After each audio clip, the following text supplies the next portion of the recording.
Yeah, here in Bensonhurst and in neighboring Bath Beach, those are two of the neighborhoods in South Brooklyn, but there are many like them around the city where Zohran Mamdani did exceptionally well in places you might not expect. Bear in mind, where I'm standing in South Brooklyn and several of the other neighborhoods we're talking about here have been moving in a more conservative direction, supporting President Trump in the most recent election. I think he's going to be a good mayor. I think he's going to be an honest guy. It was easy enough to find neighbors here in Bensonhurst supportive of Zohran Mamdani. If he's for the people, then he's for the people. This is just one of several areas around the city where the 33-year-old Democratic Socialist told me he was a little surprised to see so much support. We have gone far beyond the neighborhoods you'd consider just to be progressive. We have won in the very neighborhoods that Donald Trump won in.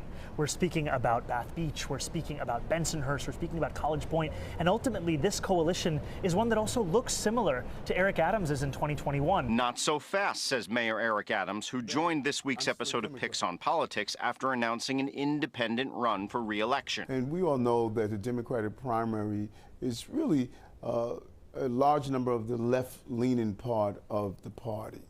So you still have about 2 million Democrats that did not vote, 1 million independents that did not vote. But it may be a tough road for Adams, with sources confirming that former Governor Andrew Cuomo will also have an independent line on the November ballot, though it's not yet clear if he will actively campaign after losing the Democratic primary to Mamdani. And back in Bensonhurst, there are still plenty of people like Robert Thompson, a supporter of President Trump, who says he's just not sure why some of his neighbors like Mamdani, especially when it comes to keeping the city safe. You could have more crime, you could have more death. I mean, come on.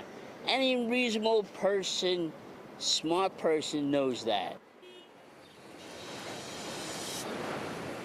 You're already seeing a lot of the Democratic establishment that coalesced around former Governor Cuomo now come to Mamdani. Just today, he was embraced by the Hotel Workers Union, a large nurses union, and also a service workers union. These are powerful, powerful resources when it comes to the general election to only supercharge Mamdani's already very, very strong door knocking and volunteer efforts. Live in Bensonhurst, Henry Rossoff, Pix 11 News.